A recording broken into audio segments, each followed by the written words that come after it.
Hey, it's Kevin with the New Warehouse Podcast, bringing you a new episode today. And on today's episode, got a returning guest joining us, Jonathan Briggs, who's now the Senior Vice President of Sales at ShipMonk. And Jonathan is he's much more than just a sales guy, I will say, in this world. He knows his stuff.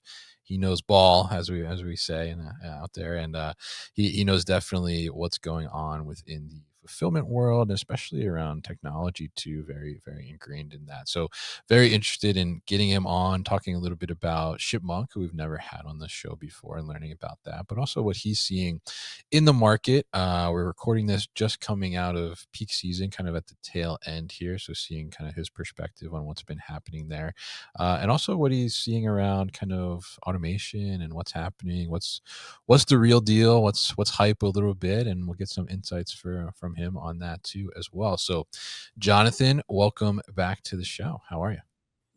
Well, I appreciate it. Always a pleasure to talk shop with you. Thanks for having me on yet again. So I guess the first Yes. couple times have gone smooth Yeah, enough that you did okay. You did okay. Yeah. well, that's good. Well, I appreciate it. So thanks for having me. You're absolutely right. We're perfect time where we're coming in post peak. So lots of fun things to talk about. Look forward to getting into it. Yes, absolutely. And thank you for coming back, of course, on the show as well. So as I mentioned, we haven't had ShipMonk on the show before. So before we kind of dive into the meat of the discussion, why don't you just give us a brief overview of ShipMonk and what it is that ShipMonk is all about?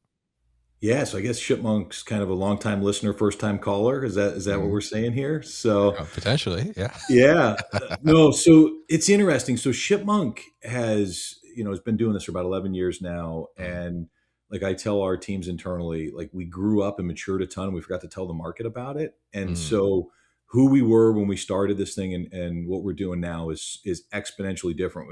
Other than the logo and the name, it's drastically different. Like right, so early days it was simple profiles, smaller customers, low SKU counts, max SKU counts, high velocity type things, but not a lot of complexity to the inventory. Mm. Fast forward here, and in 2025, we've launched bonded warehousing across 4 markets. Mm. We are focus emphasis on apparel. As we speak, we're in the middle of onboarding of an apparel brand doing 50,000 SKUs, Wow. hundreds of thousands of orders a month. So it's a very different look and feel, but the core of the business is still the same, right? Built around its own tech stack, OMS, WMS, TMS, Mhm. IMS, et cetera. And so that's been their core, and their heartbeat is run the 4 walls themselves and have their own tech stack. And it keeps iterating, getting better over time. AI now is enhancing it. So the capability to drive the warehouse, and then the window to the warehouse that our merchants end up seeing when they get to see our dashboards and within the ShipMonk app, that's still the same heartbeat. We just have Mm. gotten a lot bigger, stronger muscle and capabilities, and primary focus for us now is multi-channel clients. Right, there's no Mm. such thing as a single channel customer here in 2025 rolling into 2026. So we see something like 6 to 8 integrations per client now versus like Oh onboard wow. Shopify and away we go, right back Yeah, in the yeah, early days.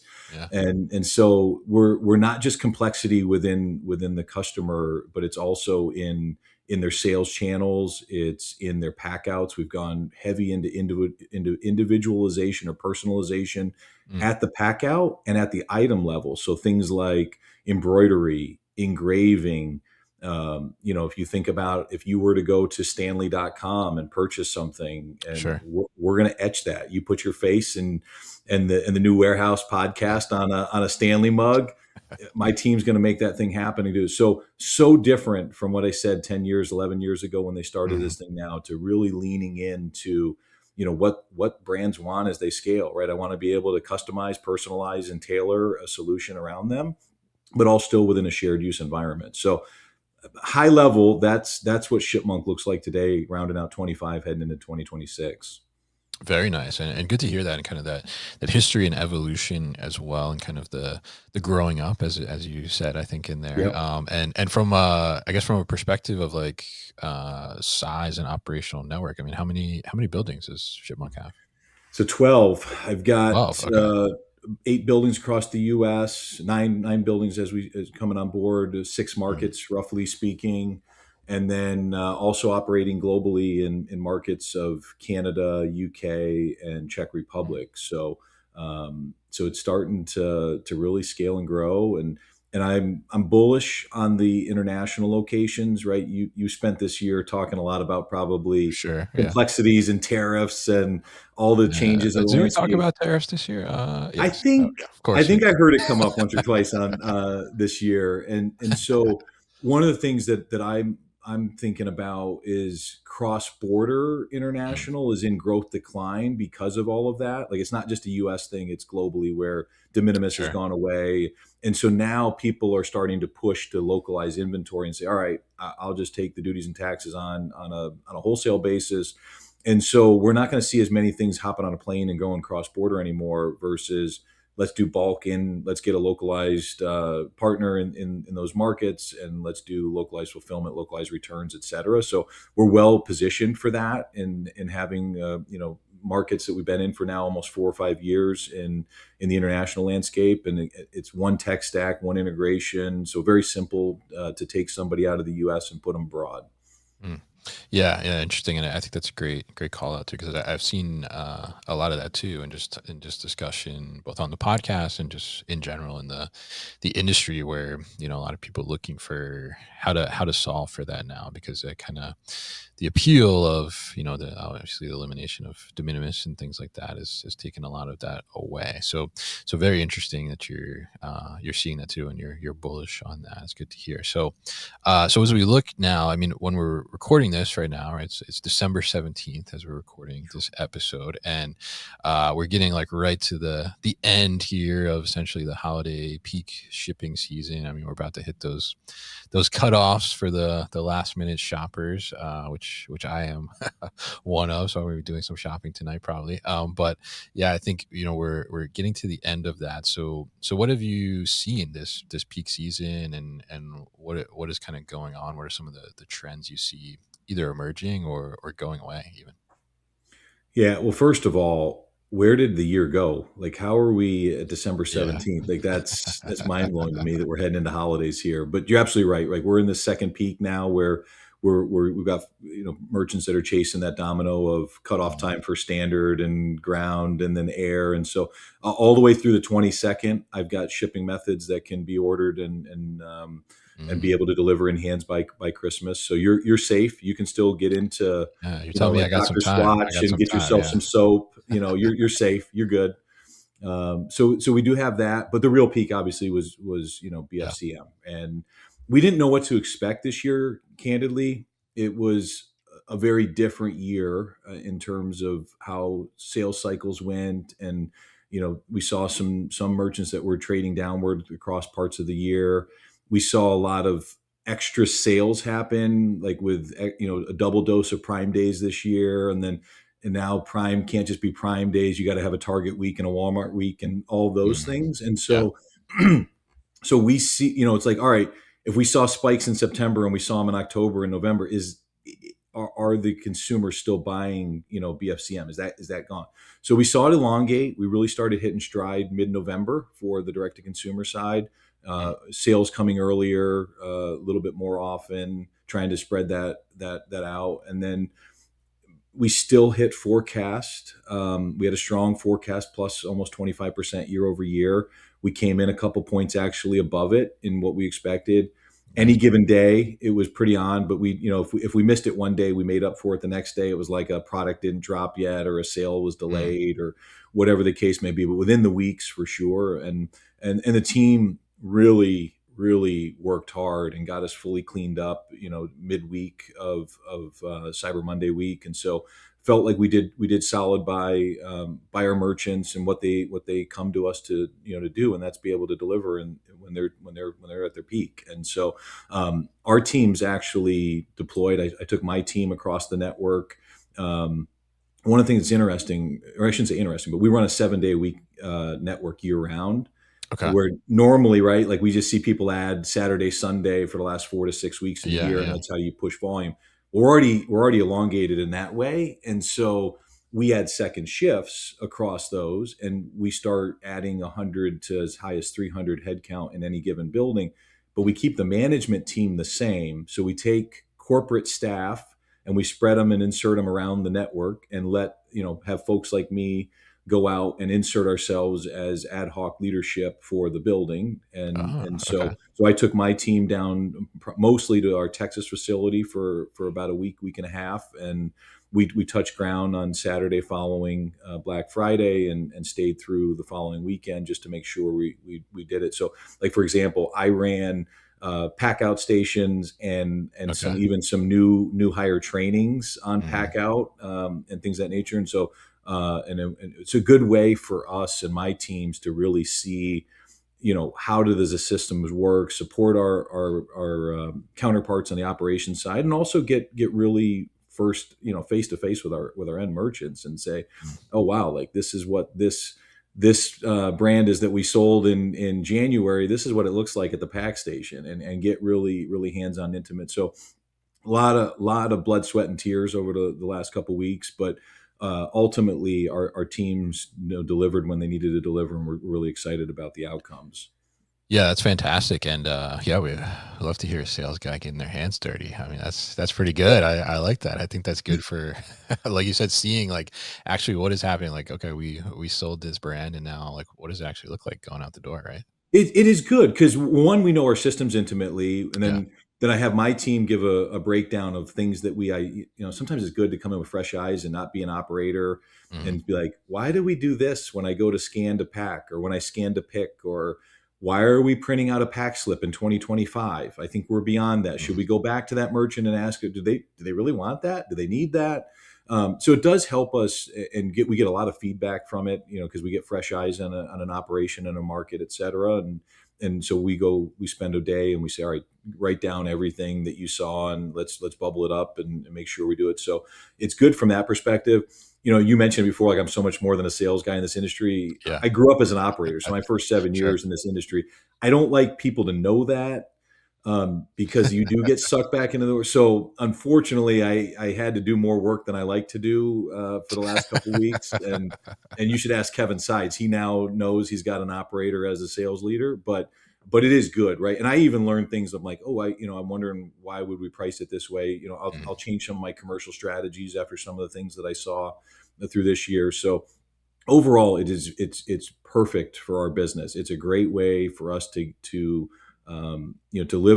deliver on our values. One of our core values is merchant first, and so putting our teams in there to make sure we're successful for them, and then just really truly understand how the tech works and how the operation works, and get to know our operational counterparts at a whole new level. It's nothing but positive being my first peak in this business here at ShipMonk. Yeah, yeah, that's fantastic to hear, definitely, and I think, yeah, I can definitely, feel that sentiment of, like, I don't necessarily want people to know I've been in the I operation. try to break a few dishes. Yeah, If you talk to my peer in ops, he didn't love my quality. He felt like they had to clean up a few picks along the way and some sure. packs, but Yeah. overall, like, it is good, and I think it even changes my team and how we handle a tour. Like, now, Mhm. anyone on my team can just scan their card, hop in at a pick cart at a pack Mm. station, and show a merchant firsthand that's thinking about doing business with us. So I'm really excited about what our Yeah. team's learned this year. Yeah, yeah, I think that's like a big step up too for the sales team. I think because you go in as a salesperson and you're trying to do the walkthrough and all that stuff, and then somebody's like, "Well, how does this actually work?" And then like you're looking for somebody like to Yeah, to grab, right, or call somebody like, "Hey, can you come over and like log in, show us how this works?" And now they can just do that, which I think is that's like it. fantastic. Yeah. That's it. And so super excited about it. I think it'll change our teams for the better going through it. And I know my peers are happy to get the support from corporate when it matters, right? They don't feel like they're Mhm. out on an island and stuff like that. So yeah, it's been good. Yeah, definitely. So let's talk a little bit about automation in the Yeah. 3PL world. So I guess what are you seeing lately in the past year? I think it's been about a year since we spoke last, right? So what have you seen in the last year in terms of on the automation front, and is ShipMonk utilizing automation in any way? What are they looking at from a 3PL perspective? Yeah, obviously, I'm very different type of automation than when we last talked, right? Yeah, sure. you know, I think for us, it's very challenging. Like anytime, just in general, anytime a 3PL wants to invest or needs to invest in automation, especially in a shared environment like we run, you have to make sure that it affects and helps every person in that building. And Mm, we have such a variety of verticals, probably 4 or 5 different verticals that we primarily focus on. And then so many different routing guides and packing profiles and packing materials and SOPs that it really is hard to find something that's all things to everyone. Because if I invest in automation, it does raise the overhead of the building, mm. and then if they don't get to benefit from it, all I did was raise their cost and not give them any delivering return on investment on the back end. So, Yes, yeah. we are very mindful about it. Most of our focus areas have been within the actual software that runs the building to get more and more optimization on more manual efforts than typical we see in some other folks. And so we spent a ton of time this year around optimizations through artificial intelligence on product placement in the warehouse and replenishment and directed putaways and just ways to eliminate touches and steps in the warehouse and shrink the overall footprint. I think the other areas we saw a more traditional automation around sortation and conveyance that has been big Okay. payoff for us. We focus heavily on last mile things, and Mhm. so we've incorporated a whole bunch of dock management and scanning events of being able to take parcels from that are coming off of a sort and then link them to a container, a pallet, a Gaylord, Mm, whatever you want to call it, so piece to container. And then I want to link those pallets to a truck outbound. So I have the proof that things actually went where they should go to and go into the right carrier, and I can validate all of it because I'm sure, as you're well aware, besides FedEx Express, I don't have any carriers that are scanning on my docks anymore, right? mm. And so sometimes that scan event's not happening for upwards to 18 hours after it's picked up from my Yeah, warehouse. yeah. And so we want to have accountability in there. So we've been able to roll out in several markets really good sort capabilities that give us that piece to container scanning event without having to have people in the process. And so we got huge payouts and payoffs with that. We're going to continue to roll that out in more markets in the first half of 26. And so I don't think here as we sit in 25 rolling into 26, most people think of that as like automation or like cutting edge technology, but it's sound and it's tried and true for Mm. us.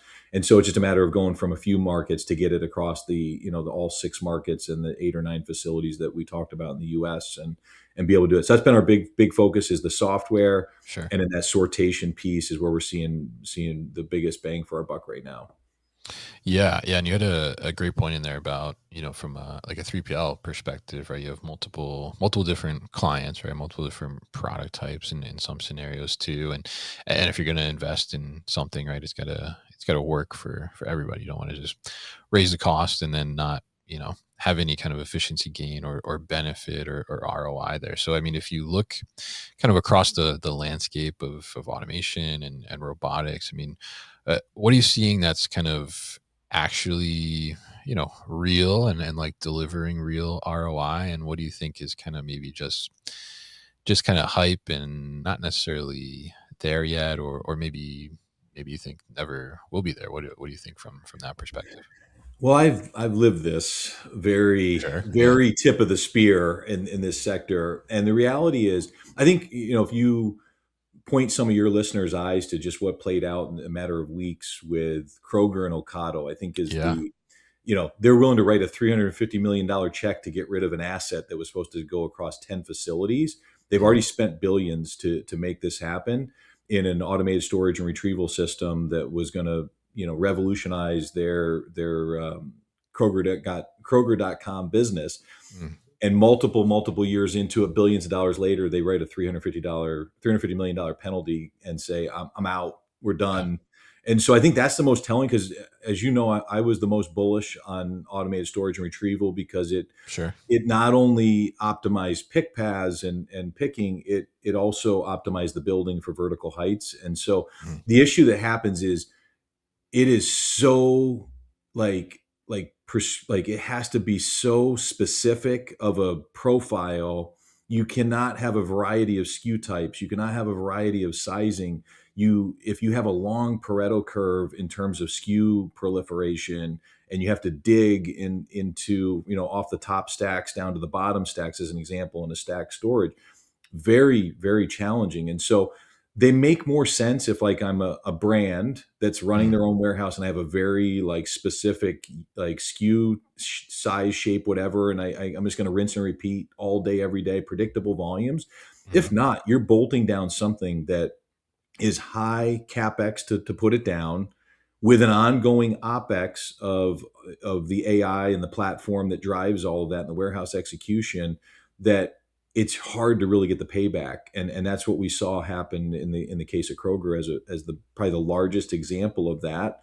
And so now, when you think about cost of capital, and interest rates have not moved much, inflation's still lingering around and keep rearing its head, it's hard to write tens of millions of dollar checks and then hope for a 10-year payoff right now in yeah. 25 rolling in 26. And so that's really the dilemma. It's not that, like, some of these technologies can't actually perform. They're just very limited in the use case. And so when you take what I said earlier and say, I'm now going to have, say, 50 different packout types and Mm, 4 different verticals and 150,000 different SKU variants inside my warehouse, I can't standardize that. And now I can't justify bolting down a $10 million capital piece of equipment in hopes that I get it paid off.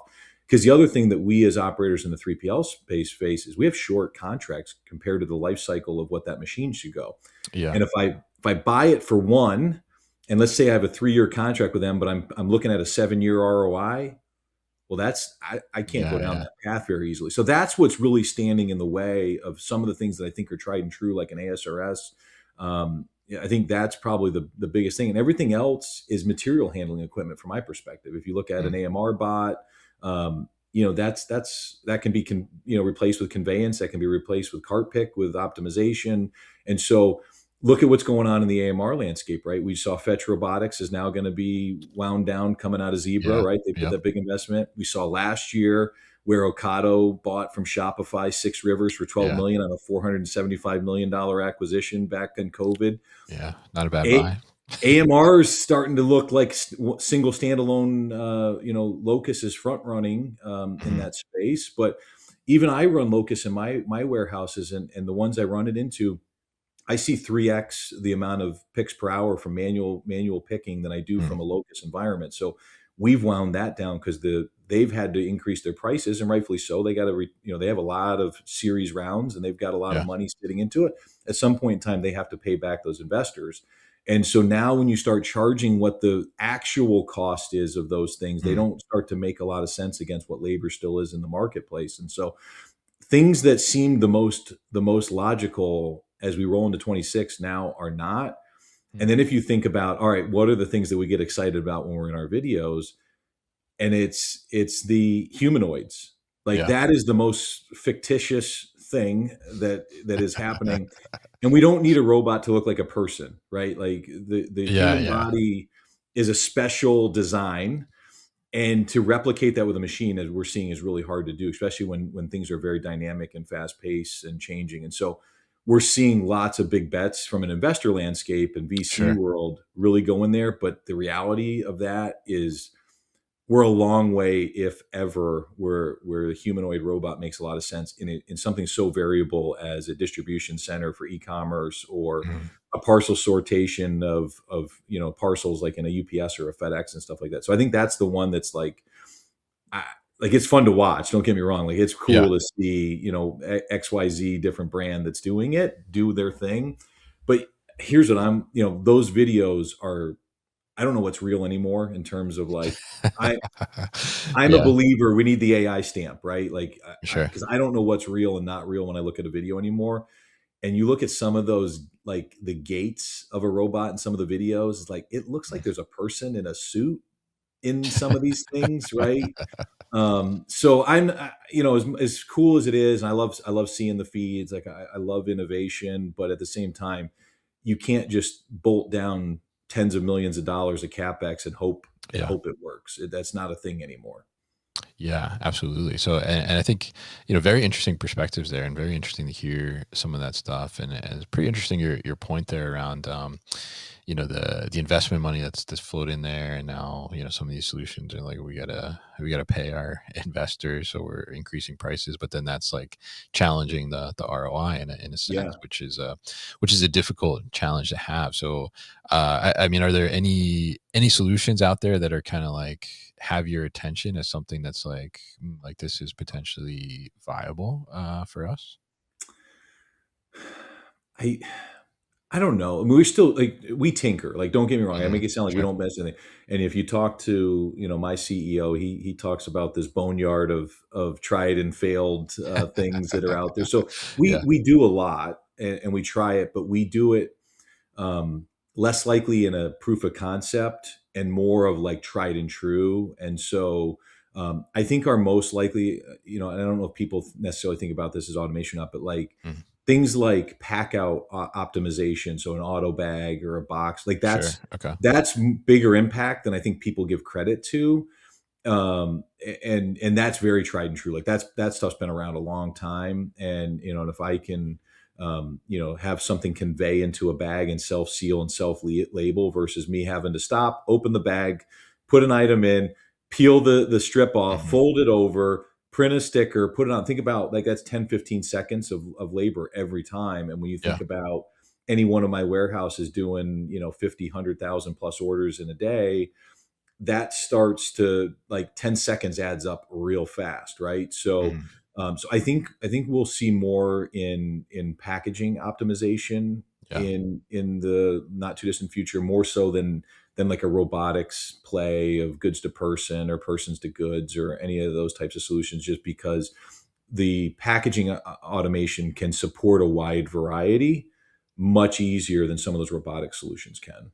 Yeah, absolutely. Very interesting perspective there, and I think that makes a lot of sense, and some interesting things definitely happening at the pack out area for sure that I've seen. So now we're like coming to the end of 2025 here as we're recording this, and I think one thing for sure, like 2025, a lot of kind of uncertainty right around some of the tariffs and changes, and some of the international cross border stuff that you were mentioning earlier, right? So so this, I mean, when people are hearing this is like early 2026, right? So going into the new year, I mean, what are you advising, like, for the brands that work with you? I mean, what are you advising them on how to kind of navigate some of this uncertainty and what might continue to unfold in the new year? Well, there's several things. So Hmm. I think one I'm seeing already here in early conversations for next year, people running their own warehouses as a brand, especially if they have a fixed asset where they own the building, getting that off the books and selling that Hmm. asset and going from a fixed cost model to a variable cost model, I think is makes a ton of sense. Rolling into, especially if they have to do any software optimization or Yeah. investments in automation to make that work. There's a lot to be said from going to a fixed cost to a variable cost model and pay as you go without having to like capitalize that on the front end. Cash is king, and cost of capital's not getting cheaper as we roll into next year. So those are two, lots of conversations we're having in that regard. I think the other thing is we've seen really a lot of things slip over the last couple years of people Mm. like making um, like wanting to almost stay in a bad relationship because of the uncertainty. So it's like almost like that Mhm. abused relationship where it's like, all right, I'll just stay put because the devil I know is better than the devil I don't know. And what Mhm. if, and what if? And so we just stay put, even though it's not a great fit of capabilities or relationships or whatever the case. So I would encourage people, like, if you need to move, then move. Like Mm. if you need to make an investment and make change, do it. Right. I think we watched so many projects and transitions of 3PLs or whatever slip over the last 2 years because of almost calling it like making perfect the enemy of good, where it's Mm. like, I need to make sure that we understand the landscape, or I need to make sure, what if one more technology rolls out, or what if one more 3PL comes to market that's going to be better than that? And so they're staying status quo, they're staying okay versus let's get out and let's invest and let's move on. I think Mhm.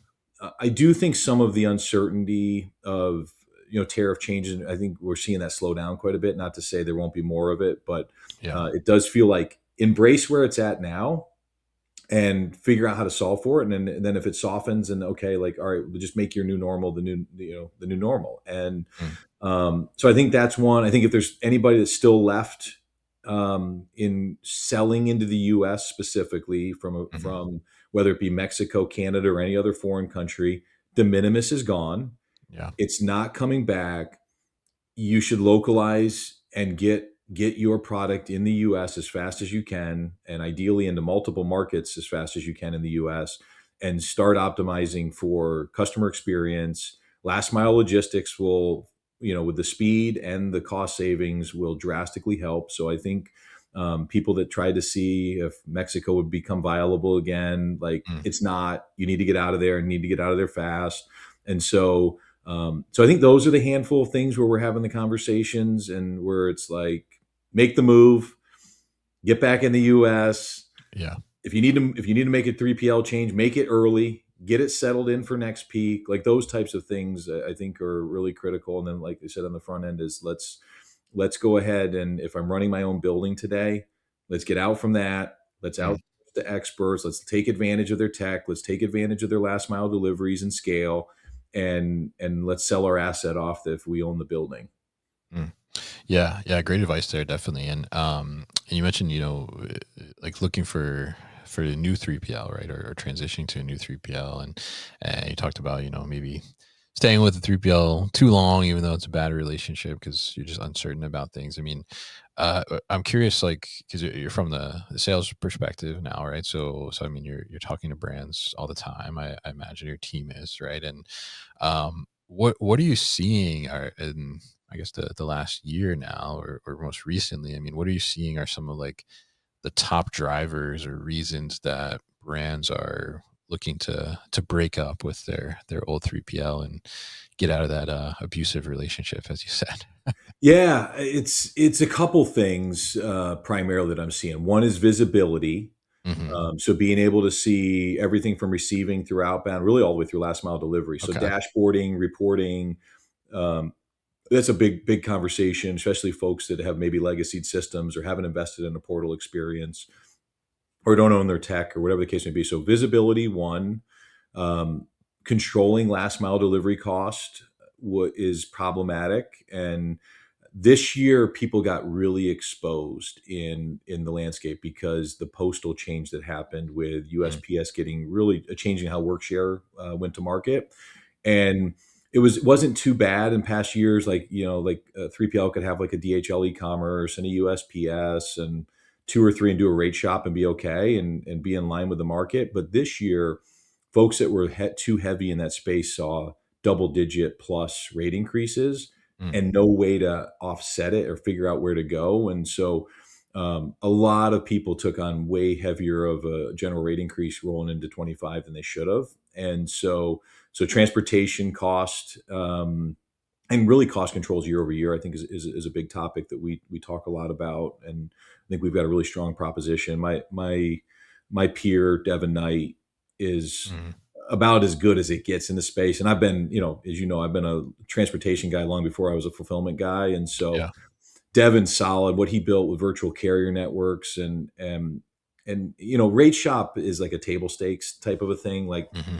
So, yeah, that's great. We've got 10ish carriers, whatever, and we can rate shop. But he took it to another level. We build it as three buckets, where it's like I'm committing the price by weight and zone, regardless of who the last mile delivery is, and we'll optimize accordingly and protect you against, if it should have gone DHL but we sent it UPS, like, we're not going to punish you for that. Mm, And so we know when it goes 2 pounds, zone five, it's $5 or whatever the rate says every time, regardless of who the last mile. Because I get a different rate from UPS than I get from DHL, than I get from USPS, and on the hmm. list goes. Um, so that's one of it. And on the back end of it, it's the back office, I think, is actually our specialness, right? It's the control of service, the monitoring of service, the holding the carrier's accountability to pricing. Most billing in the delivery network happens through high speed automation. Hmm.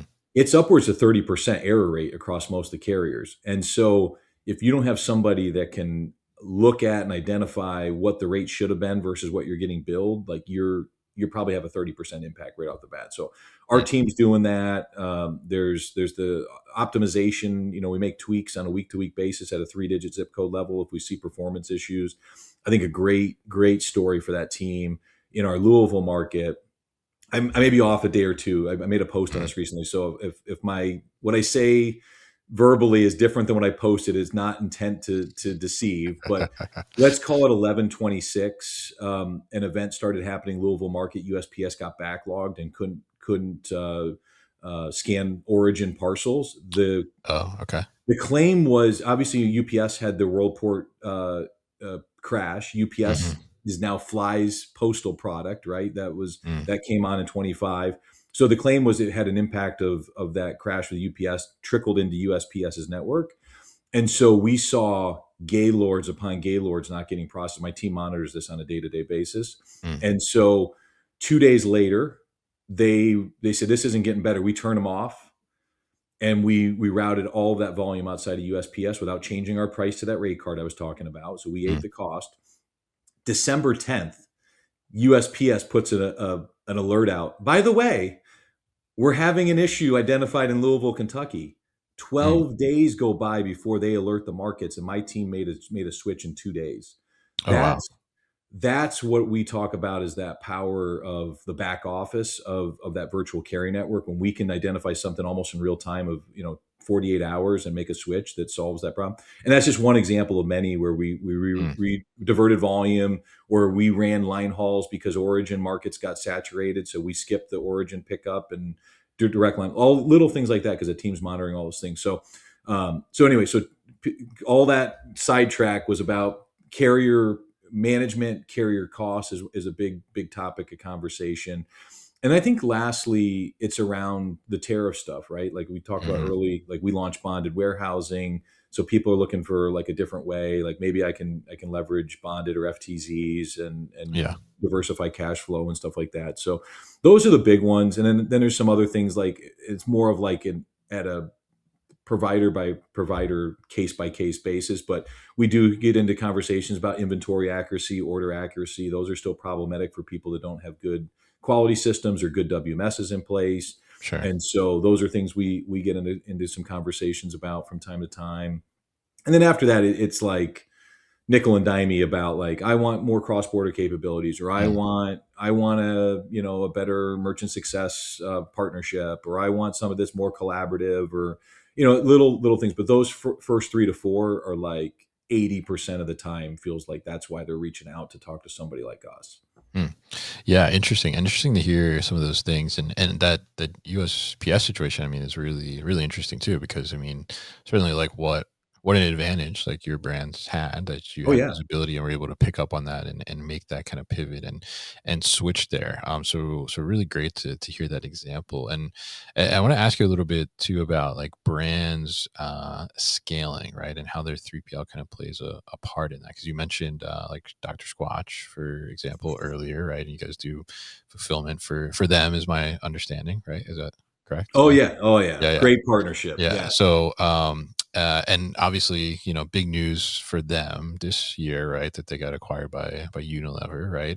So tell us a little bit about like how does the 3PL like play a part, and like what are the key things that the 3PL should be doing to help the brand continue to scale? I mean, obviously, not every brand is gonna rely on their 3PL to help them get acquired by like Unilever, for example. But what are some of the things that like a 3PL can do to help continue the brand to scale? Because it's a win-win situation, right? The brand grows, 3PL kind of grows with it too, right? Well, that's partnership, right? Hmm. When you can collaborate to make each other better, iron sharpens iron, Hmm. and they're a perfect case of that. I mean, Andrew Sutton, who leads that team, Yeah. Shout out they Andrew. lean in. You know him; he's a long time guy on the show too, right? I believe you've had him on He's been here. on, yeah, yeah. Yeah. So Andrew and what his team does, super collaborative. They don't ever yell at us, scream at us, even when things aren't going right. Like they lean in, and they're data heavy. Hmm. So they bring data, and we have a lot of data, and we talk data, and we say, hey, we're trying to solve this, we're trying to do this. A lot of collaborative discussions, across our teams over the years, and what a great story, right? Roughly $1.5 billion acquisition. Like Yeah. what a great story. You don't If you don't have supply chain solved, you don't get that valuation or that acquisition, right? So Mhm. let's make sure we give some credit where credit's due, that we've come along, give them a solid supply chain. So there's an old adage in this industry, at least when we talk like people that insource go to outsourcing in 3PL. It's like, hey, we can take those low dollar items and focus areas off, so you can focus on high dollar activities, right? Marketing, Mhm. customer, product. And that's what we did for them. We took something that was super noisy for them, that they had to handhold all day, all night, and got it to where they could just, check in once a week, have our Mhm. monthly touch base calls. Hey, let's talk about this. We want to speed up a delivery. We want to solve this problem. This state's having this issue. We're launching this new product, and we have collaborative discussions around that. But they don't have to come babysit us. They weren't at peak this year, like Mhm. helping to pick and pack. Glad to report we had zero merchants in a building in peak in 2025 across our entire network. Mhm. That's an awesome story, right? If you're Yeah. outsourcing, outsource. Yeah. You don't want to come in and helicopter mom and be like, I got to come in and help pick and pack, because you know what you're doing, right? You've Yeah. chosen the wrong partner if that's the case. Mhm. And so I think that when you give supply chain stability, and Mhm. somebody like a Dr. Squatch, who is a phenomenal marketer, can hit the cash button and say, let's go market, let's go grow, let's grab market share. And they don't have to worry about the rails, breaking underneath them as they're on the train. Mhm. We can keep it on track for them, and they can push more revenue, they can add more retailers, they can push more products, all of those things. And so I think that's a special and unique story, but they're not the only merchant that we've had that's been acquired because of giving them a strong supply chain. And Mhm. so but I think that's a, a whole level of specialness with them, with how bad it was before they got here, how much time and resources they focused on making sure that they could remotely get the right product out to their customers within a handful of days, and longer transit time. We've taken multiple days um, off their click to doorstep measurements. Really optimized sub 4 days now across their network. And so yeah, so it's a great story, and I think that goes to show how important the right 3PL and supply chain partner is so that you can, focus on high dollar problems. Let us take on the low dollar problems and execute on their behalf. And Mhm. we give people a lot of scale. Like we're pushing over 40 million orders. That's scale, right? And especially Yeah. if you come in and leverage our transportation program, leverage our packaging programs, and let us optimize. We're doing a ton of things in continuous improvement right now with our domain team. So we separate the product of fulfillment into like sub domains, or like Mhm. that are like product and tech and ops rolled each at a vertical level. So like an example for us is like B2B has a Okay. domain, B2C has a domain, and there's somebody that sits on top of that and leads that strategy.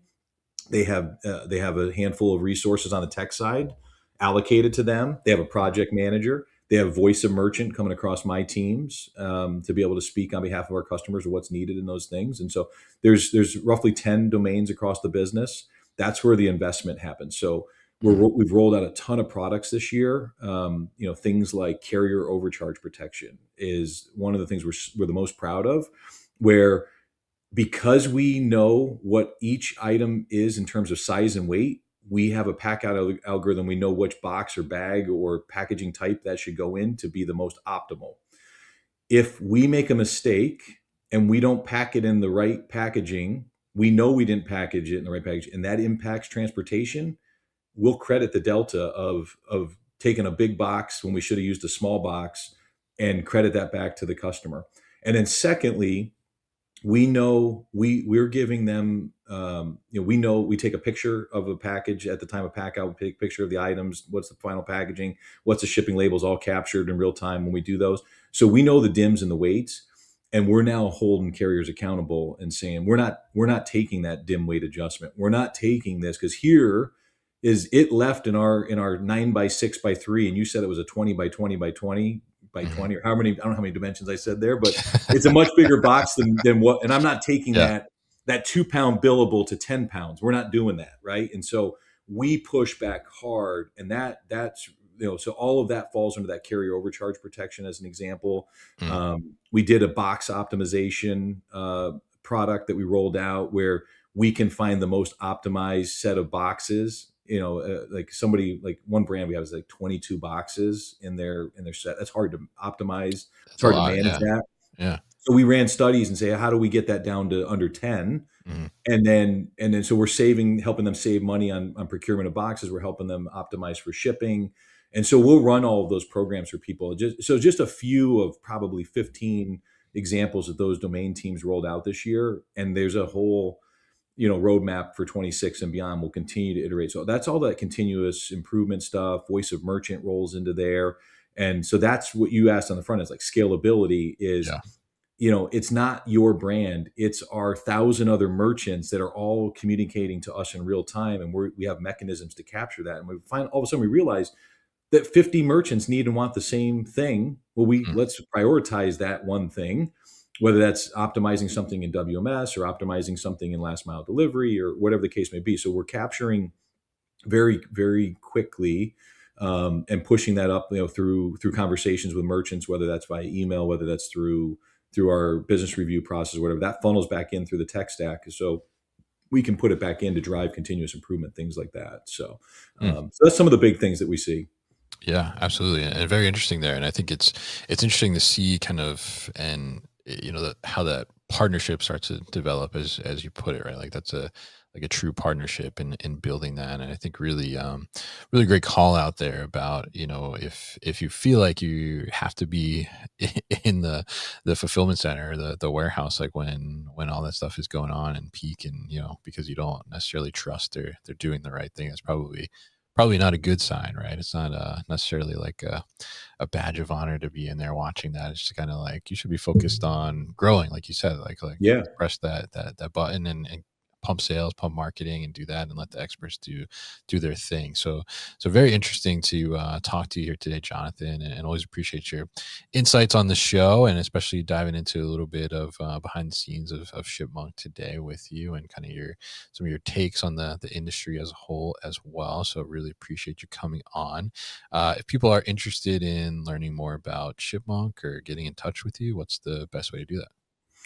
As you know, I'm very active on LinkedIn. Yeah. That's a great place to do it. Shipmonk.com is super intuitive. You can research all the different case studies, all different things. There's a contact my team form on there. So those are probably the two simplest and best ways to get in touch. But we love talking to merchants, and even if we're not right, we'll still Mhm. give suggestions. We have a referral network where we reintro, inbound things that come to us to other 3PLs that are a better fit. Like we're super transparent and candid about, we want to focus on people that we're going to be able to do excellent work with. And if they're not a good fit, either size or product profiles or whatever, we'll tell them, and we'll make good intros into our other 3PL partner network to be able to do all those things. So yeah, please, if we'd love to talk to any folks that are listening. All right, great. And we will put all that information at thenewwarehouse.com as well as in the show notes here. So, Jonathan, thank you once again for your time on the show today. Kevin, always a pleasure. I'm sure we will see each other across 26 at some trade show or another. Looking forward to it. Absolutely. Hey guys, thank you so much for tuning into today's video here on our YouTube channel, The New Warehouse Podcast, and I appreciate you tuning in. If you liked what you saw, make sure you subscribe to our channel, and if you like this video in particular, make sure you like it as well. And if you want to get this great t-shirt that you see in the video behind me, Warehouses Are Sexy, head to warehousesAreSexy.com and get your own.